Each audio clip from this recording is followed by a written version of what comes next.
In this video, first we'll discuss how to determine polarity, and then we'll discuss the intermolecular forces and dative or coordinate covalent bonding. So first, how to determine the polarity of a covalent compound. So the general idea is that if the electronegativity difference is 0.5 or greater, then the molecule is polar. However, if the difference in electronegativity is greater than less than 0.5, then it will be nonpolar. Now, if the difference is 0.5 or greater, but the molecule has more than 2 atoms, then we need to consider the geometry to determine the polarity. So we'll look at that. So for example,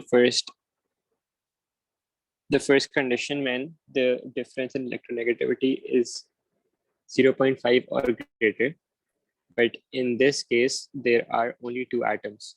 So for example, if we have HCl, so the electronegativity of hydrogen is 2.1, and for chlorine it is 3.0. So the difference is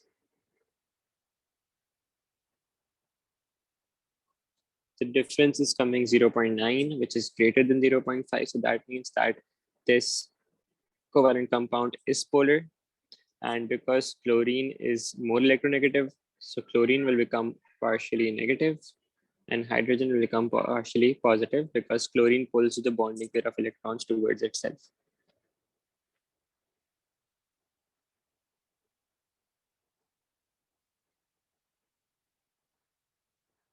However, for example, we had CCl4, tetrachloromethane.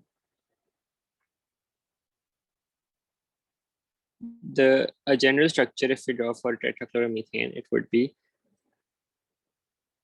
carbon-carbon double bond and then 4 chlorine.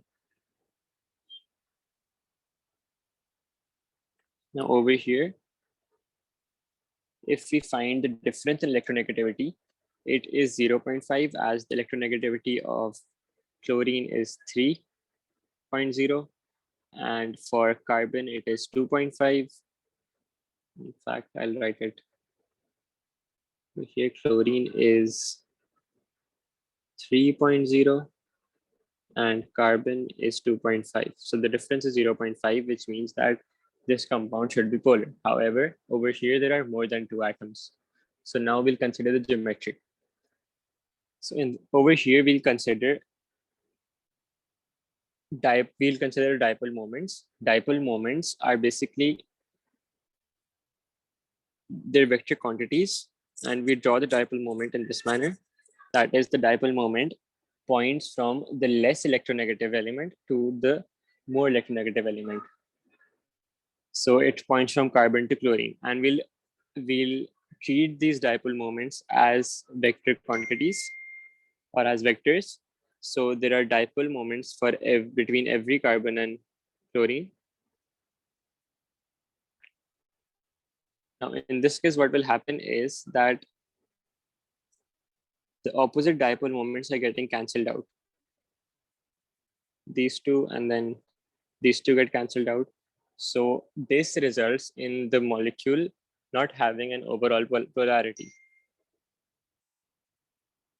This specific carbon and chlorine bond would have a polarity because the electrons would be attracted, the bonding pair of electrons would be attracted towards chlorine. But on the whole, if we take the whole molecule, then it does not have polarity. It's a non-polar molecule. Similarly, if we take SF6, sulfur hexafluoride, the structure, there is one sulfur atom and then 6 chlorine atoms surrounding it.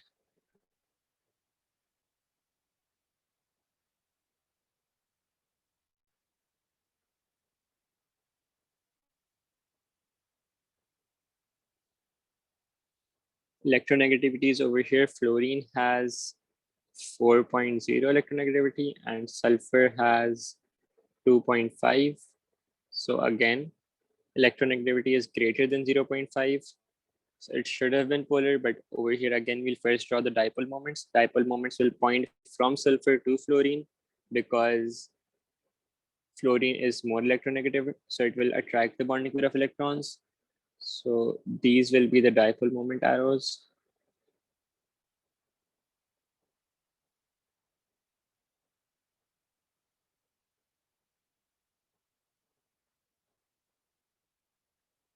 Now, again, over here, what's happening is that the opposite dipole moments are canceling each other out. For example, this one cancels out this one. This dipole moment cancels out the opposite one, and this dipole moment cancels out the opposite one. So again, sulfur hexafluoride is not a polar molecule. However, again, if you would have taken any one specific bond, like one sulfur and one fluorine, then this bond would have been polar. But as a whole, the compound is non-polar.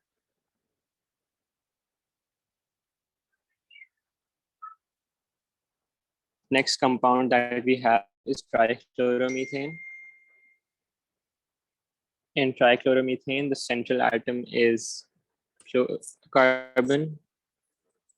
So carbon over here, and then there are 3 chlorine and one hydrogen.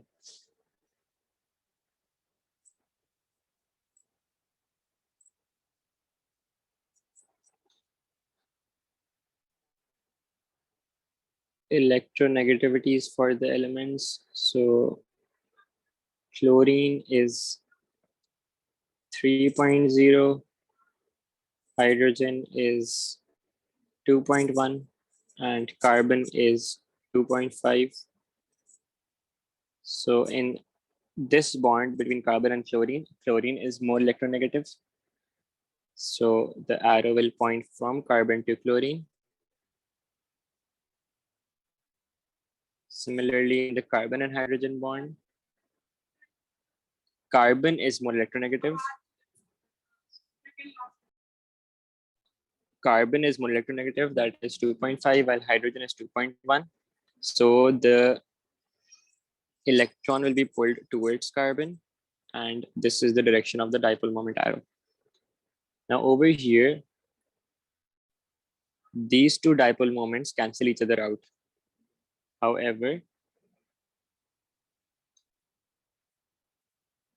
this dipole moment and this dipole moment are not cancelled out. This is why there is a resultant dipole in certain direction, which forms a partial negative charge in one direction and a partial positive charge in the other direction. As a result, this molecule is polar.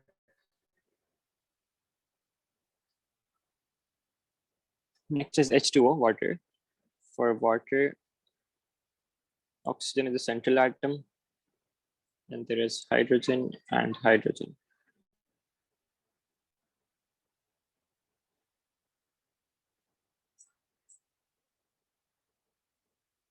Hydrogen has electronegativity 2.1,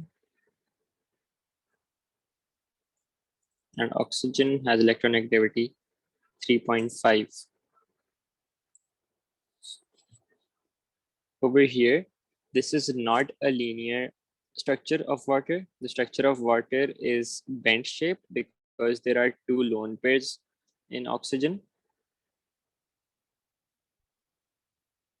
So that when we draw the dipole moments, so they will point from hydrogen to oxygen.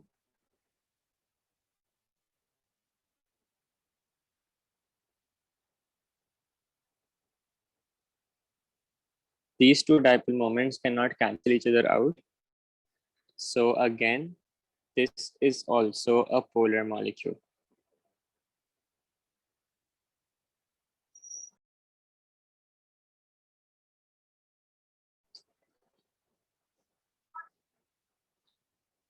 Next are temporary induced dipole-dipole forces. Now, what are temporary induced dipole-dipole forces? They are intermolecular forces.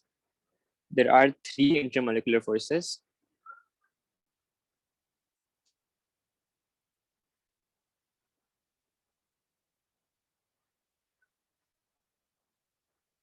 The first are temporary induced dipole-dipole forces. Then there are permanent dipole-dipole forces, and Thirdly, there are hydrogen bonding. So we'll do them one by one. First is temporary induced. First is temporary induced dipole-dipole forces. So temporary induced dipole-dipole forces are present in all non-polar covalent molecules. What happens? Why are temporary induced dipole-dipole forces present? So for example, if we have iodine molecule, so we'll have two iodine atoms. There is a bond in between and then three lone pairs.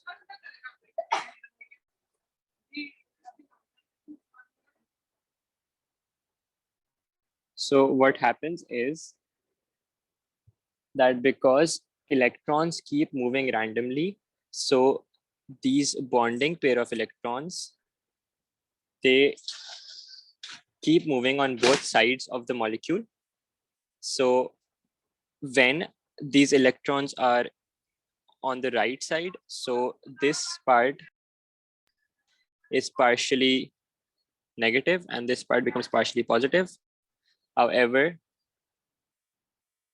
when they move towards the left side, so this part becomes partially negative and this part becomes partially positive.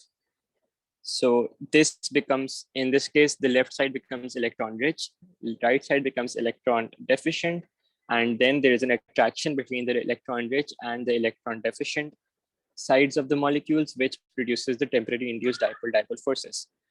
And these are temporary because the dipoles keep shifting constantly depending on where the electrons are present. So if we have to draw temporary induced dipole-dipole forces,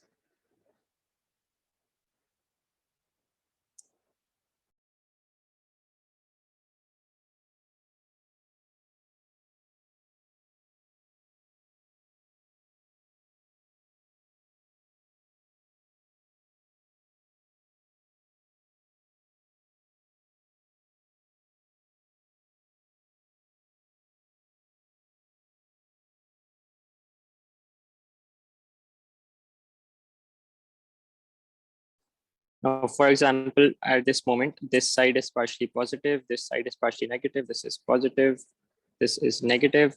So there will be there will be temporary induced dipole-dipole forces in between the positive and negative parts. This will keep continuing in the molecule with the neighboring molecules. So this is how we draw them. Temporary induced dipole-dipole forces and all other intermolecular forces are called van der Waals forces. This is because they're weak attractive forces, so they are called van der Waals forces. So we can label this as van der Waals forces.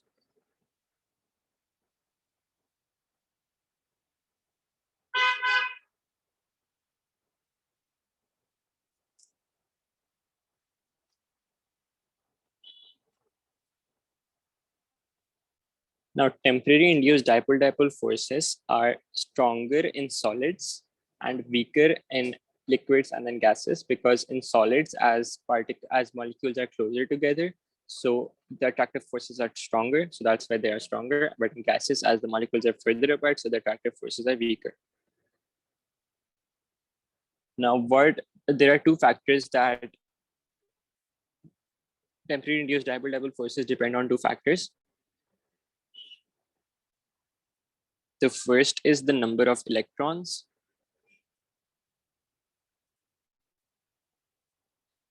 If the number of electrons increases, then the strength of the temporary induced dipole-dipole forces also increases.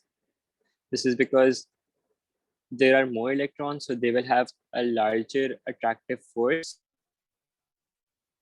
The second factor is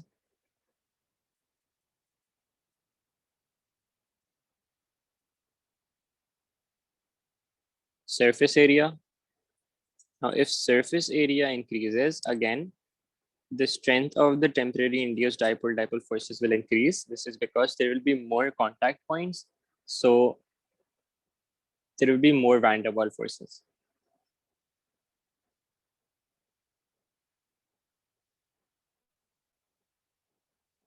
Now, for example, we have CH4 and Cl2.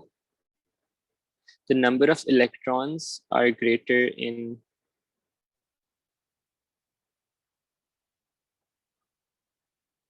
there are 10 electrons in methane and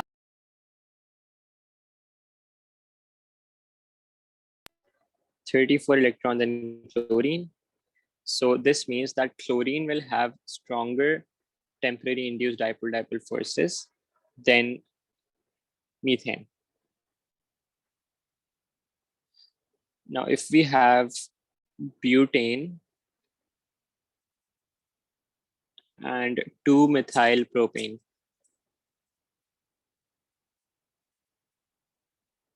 and we have to determine that which molecule has stronger temporary induced dipole-dipole forces. So we'll have to draw the structures of both. Butane has 4 carbon atoms.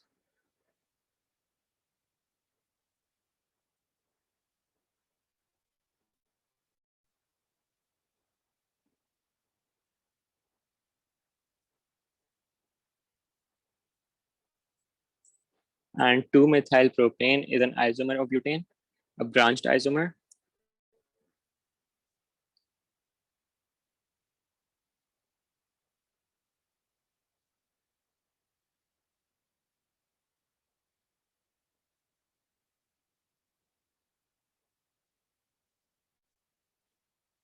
So over here, we can see that the surface area of butane is more than the surface area of 2-methyl propane. So the melting point or the boiling point of butane will be higher than 2-methyl propane because the temporary induced dipole-dipole forces are stronger in butane.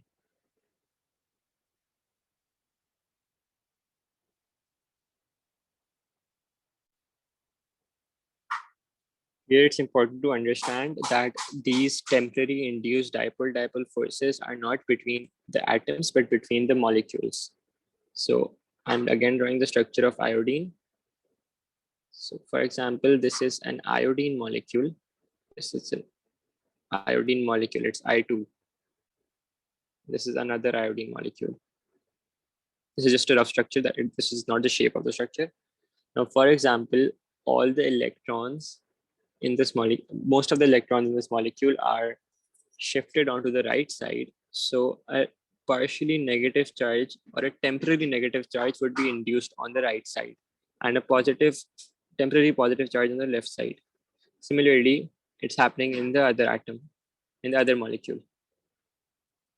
And the reason that it's happening in the other molecule could be that because these negative charges would be repelling the electrons to the right side.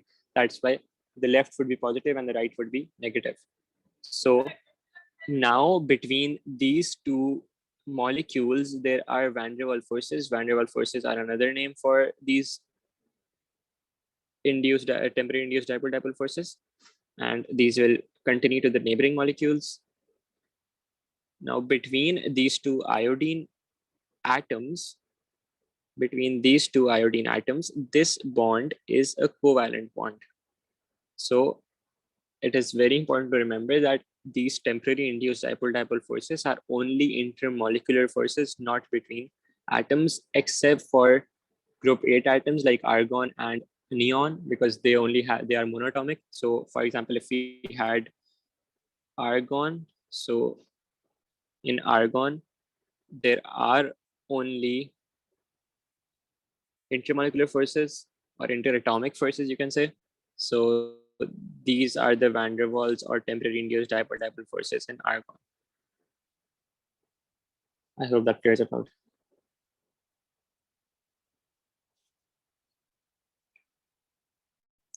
Next are permanent dipole-dipole forces. Now, permanent dipole-dipole forces exist in polar covalent molecules. These are because one atom is, or one part of the molecule is partially positive, one is partially negative. So this, or these partial opposite charges produce an attractive force between the molecules that holds the molecules together.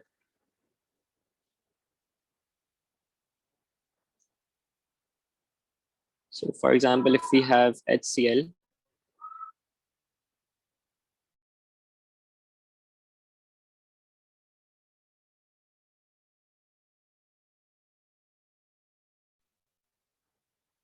hydrogen here is partially positive, chlorine is partially negative, because chlorine is more electronegative.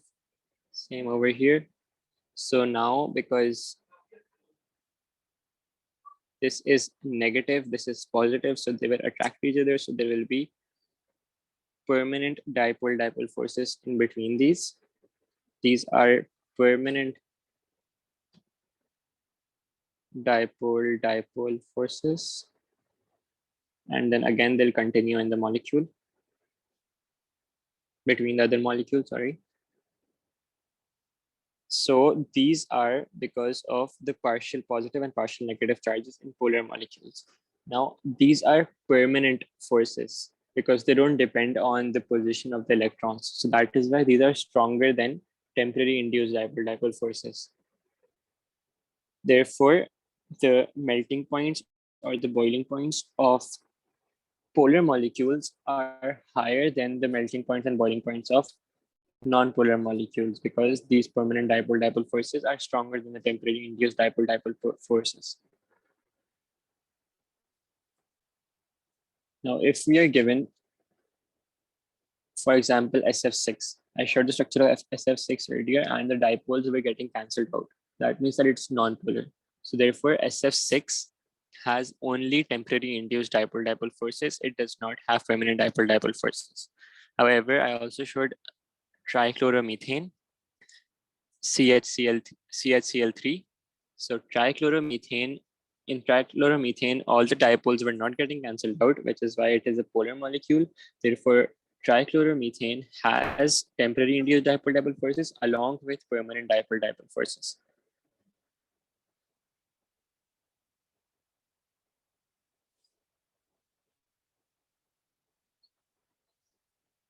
Next is hydrogen bonding.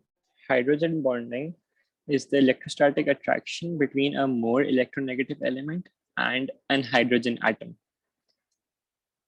There are two conditions for hydrogen bonding. The first condition is that a highly electronegative or a very electronegative element, such as nitrogen, oxygen, or fluorine, has to be covalently bonded, has to be directly covalently bonded to a hydrogen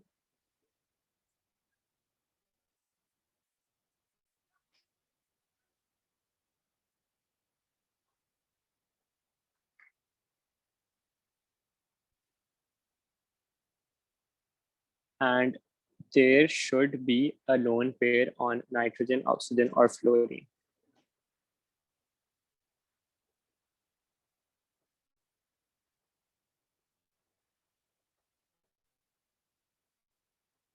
At least one lone pair.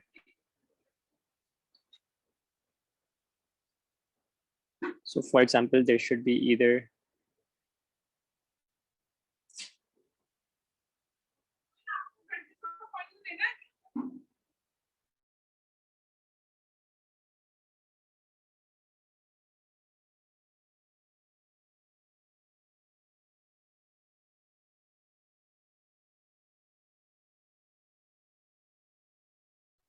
so HN, HO, or HF with a lone pair.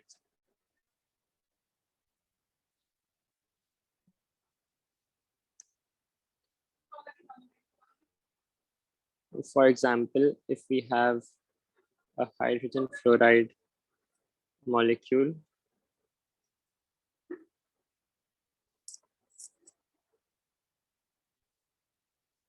here fluorine has 3 lone pairs actually. So that means that the condition for hydrogen bonding is met.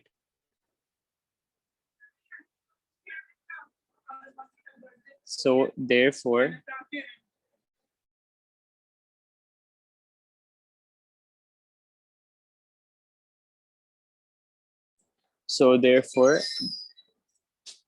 there is a hydrogen bond between the fluorine and hydrogen.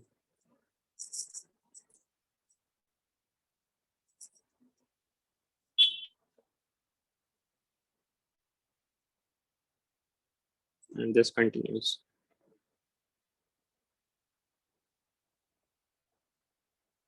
So over here, the red dotted line represents the hydrogen bonds.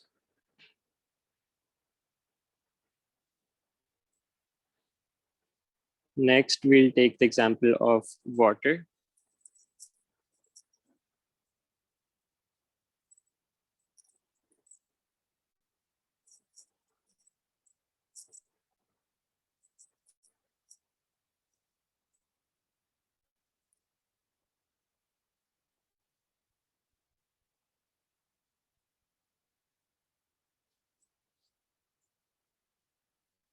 Over here again, the oxygen has two lone pairs, each oxygen. So the condition is met.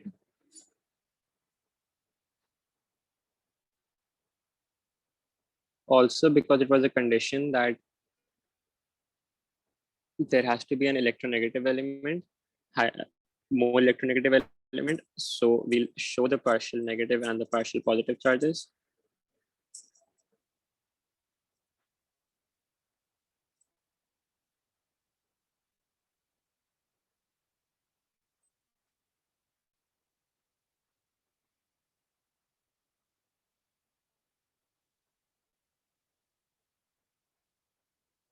Now there will be hydrogen bonds between each oxygen and hydrogen atom in this manner.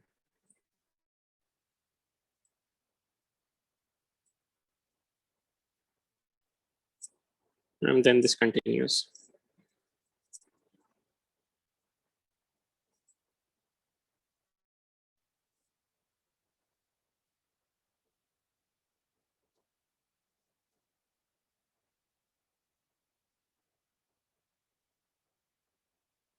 We can take more examples like carboxylic acids.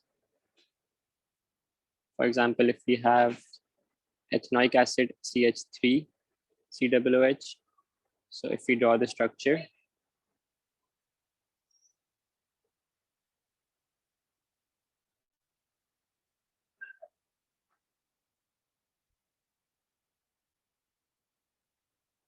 over here there is an oxygen atom with two lone pairs directly covalently bonded with hydrogen. Therefore, it will show hydrogen bonding.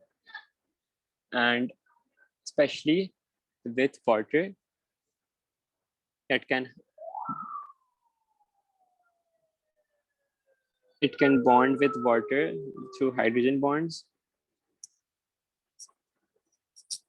because water also has oxygen with two lone pairs.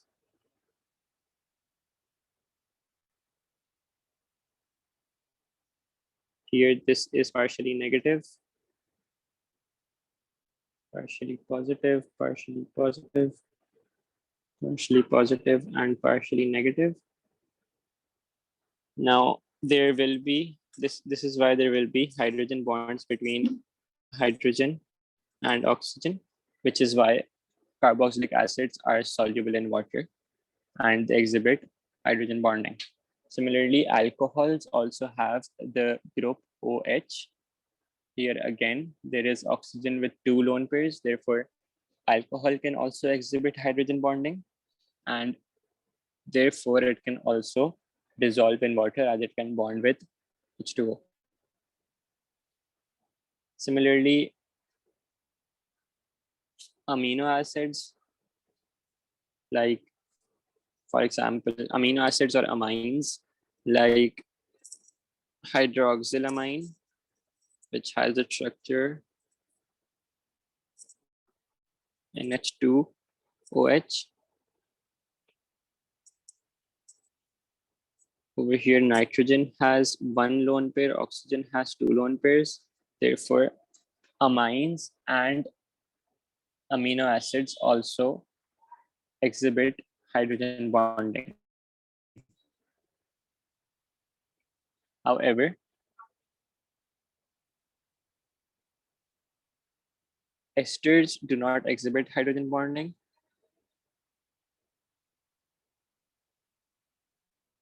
For example, if I draw methyl methanoate,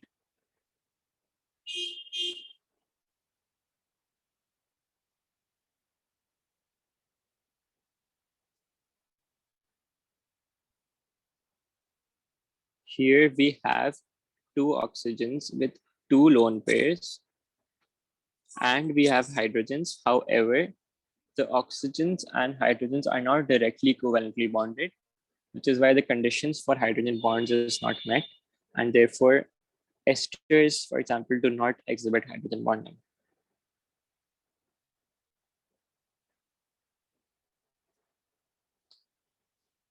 Now we'll take a few examples and understand why which molecule has higher melting or boiling points. Now from ammonia and hydrogen fluoride, if we have to decide which molecule has a higher melting or boiling point, so we'll first look over here, we'll look at which forces it has, which intermolecular forces it has. So ammonia has hydrogen bonding, permanent dipole-dipole forces, and temporary induced dipole-dipole forces. And hydrogen fluoride again has hydrogen bonding, permanent dipole-dipole forces, and temporary induced dipole-dipole forces. So because they have the same bonds, so now we look at same intermolecular forces, sorry. So now we look at the electronegativity differences. Electronegativity of fluorine is the highest among all elements. Therefore, fluorine will have stronger bonds than nitrogen, which is why the boiling point of hydrogen fluoride will be higher than ammonia.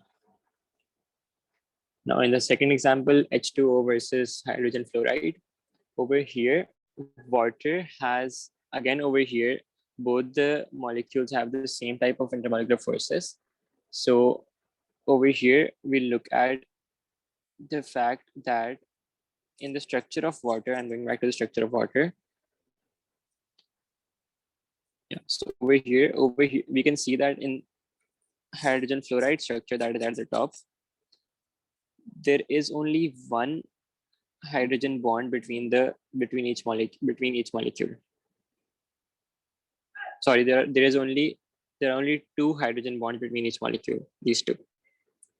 However, in water, because there are two hydrogen bonds, two hydrogen atoms present, so each molecule has four hydrogen bonds. Three are shown over here and one will be below. I'll draw it. So this would continue downwards. So each molecule in water has four hydrogen bonds because there are two hydrogen atoms. So that's why there are more hydrogen bonds in water than in hydrogen fluoride. That is why the melting or boiling point of water is higher in this case. Now we look at the graph of boiling point for the group 7 hydrides. The boiling point of hydrogen fluoride is the highest, after which it dips down till HCl, after which it again steadily rises till hydrogen iodide. Now, why is this? The reason is that hydrogen fluoride exhibits hydrogen bonding.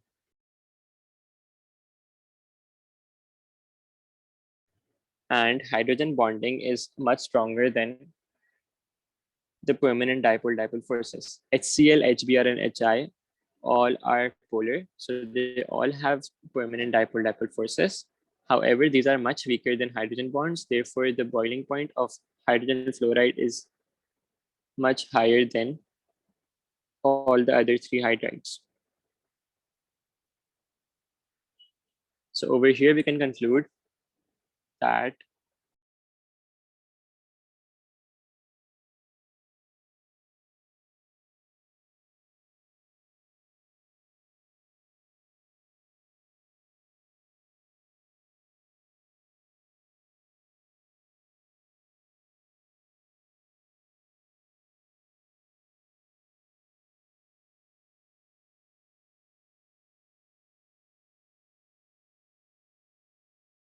So we can conclude that hydrogen bonds are stronger than permanent dipole-dipole forces, which are stronger than temporary induced dipole-dipole forces. So if a molecule has hydrogen bonds and another molecule has only permanent dipole-dipole forces, then obviously the melting point or the boiling point will be higher for the molecule with the hydrogen bond.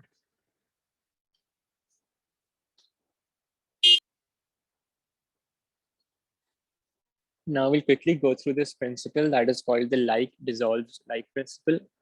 So according to this, what we have learned is that a polar substance dissolves in a polar solvent.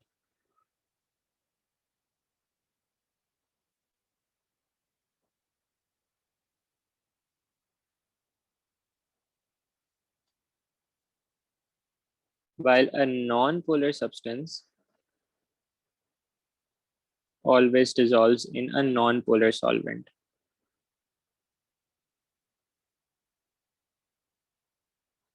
And a polar substance does not dissolve in a non-polar solvent.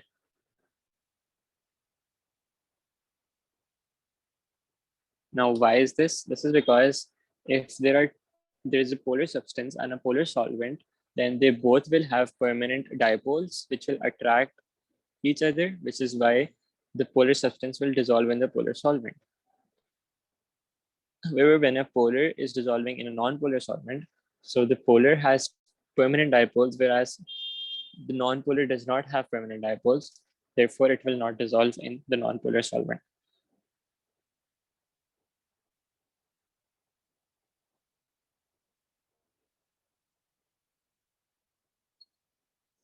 Another reason is that this happens because if a polar substance is dissolving in a polar solvent, then in both the molecule, in between both the molecules, there were originally permanent dipole forces, permanent dipole forces. So the energy required to break the bonds is the same as the energy released in making the bonds, which is equal, which is why this process is possible. Similarly, when a non-polar substance is dissolving in a non-polar solvent, the energy required to overcome the temporary induced dipole-dipole forces between the molecules is equal to the energy released in making the new forces, the new intermolecular forces between the non-polar molecules of the substance and of the solvent. So that is why, again, as the energy is equal, so this process is possible.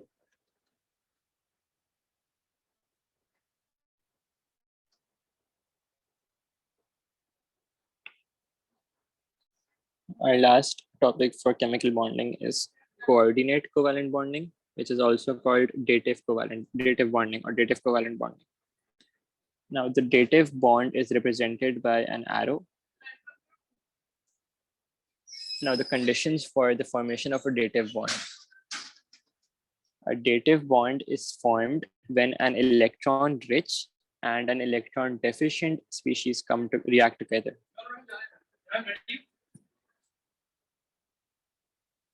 Electron deficient carries a positive charge or empty orbital.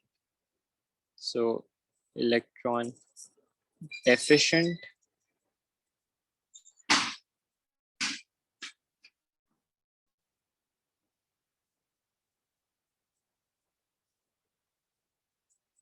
is positively charged or has an empty orbital.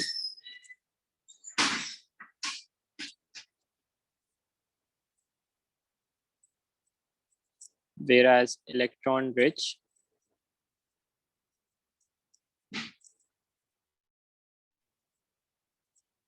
has a negative charge or a lone pair.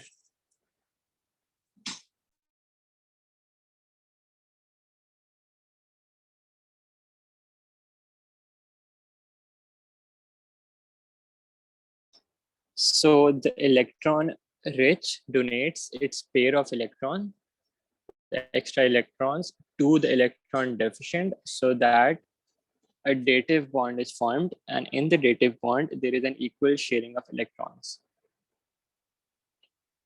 So for example, in the reaction of HCl with water,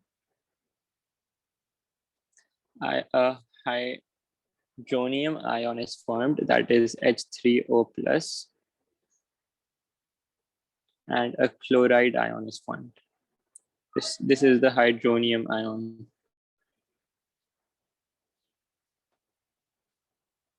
The structure of water is this, with two lone pairs,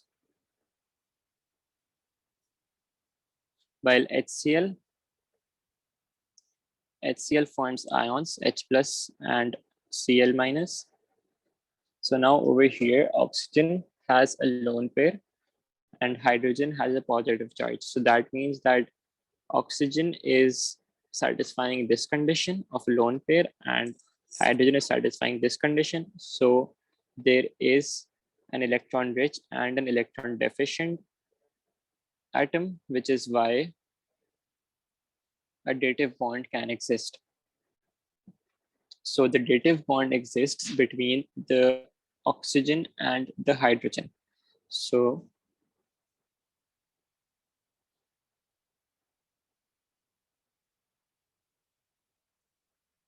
this is the water molecule.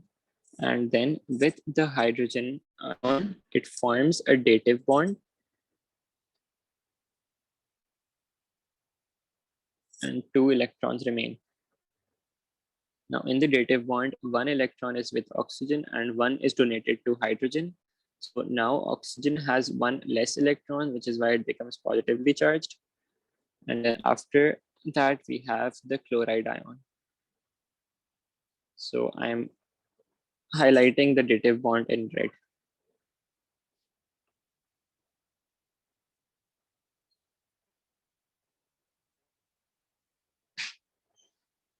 Now the next example will be of the reaction between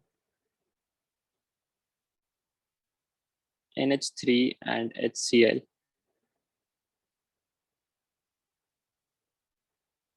This forms the ammonium ion and a chloride ion. First, the structure of ammonia. So ammonia has a trigonal pyramidal structure.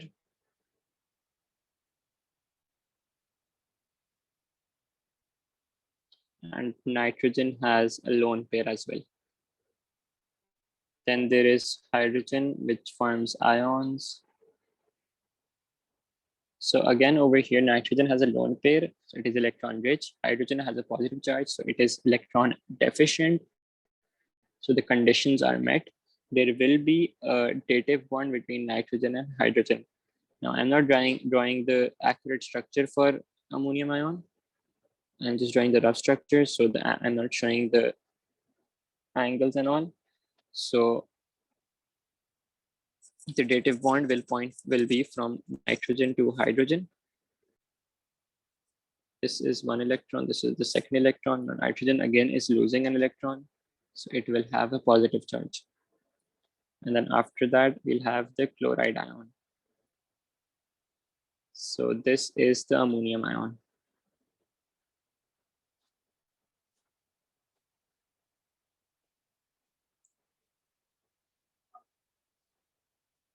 Now the next example is dimerization.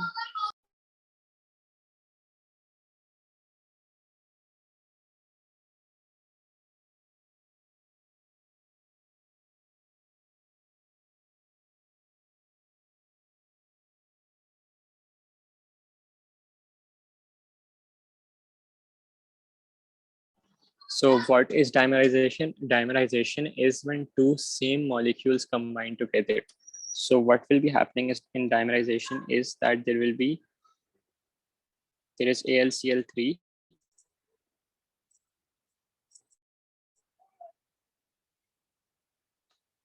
and there is another AlCl3 molecule.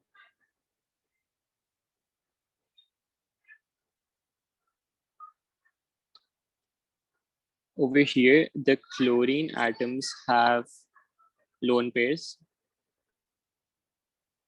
So they're meeting the conditions for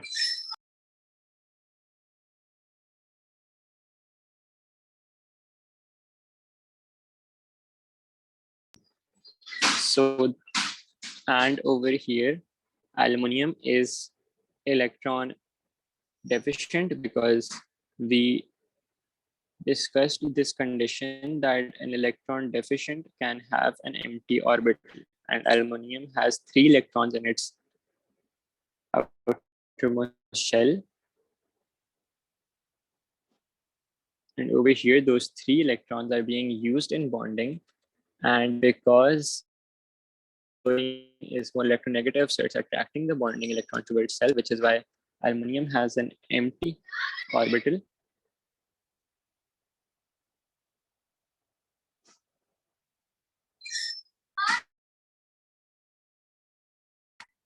Now that is why the dative bond will be formed between chlorine and aluminum. So if I make the dimer, this is aluminum, this is chlorine, this is chlorine, this is the second aluminum,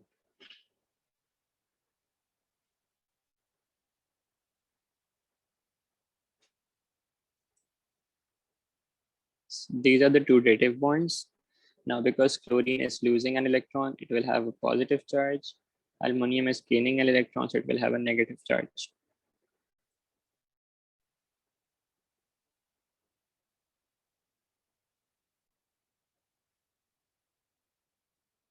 This is the dimer for Al2Cl6.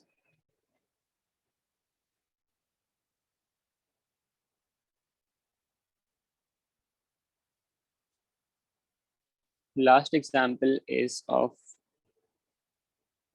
carbon monoxide.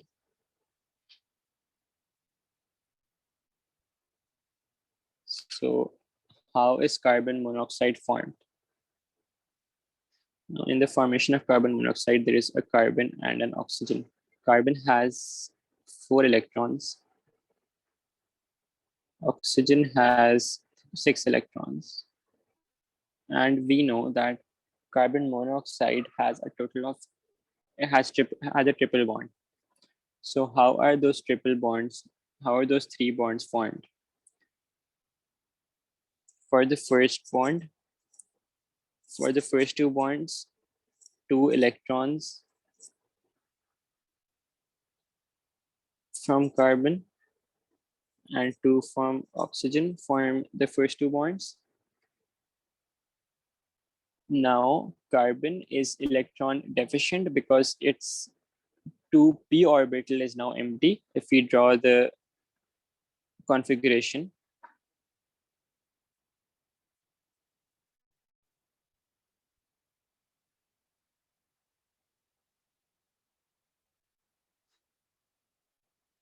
its 2p z orbital is empty, so it is electron deficient, and 2 of the electrons from oxygen, these 2 will form a dative bond. So what will happen is, or I'll just write over here, these 2 bonds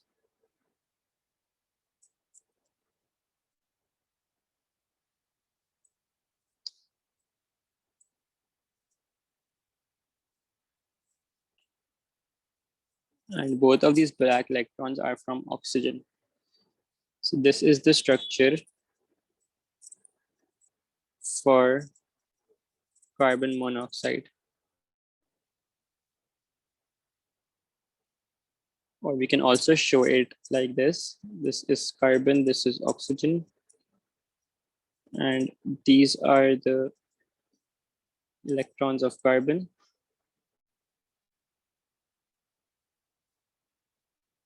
And these are the electrons of oxygen.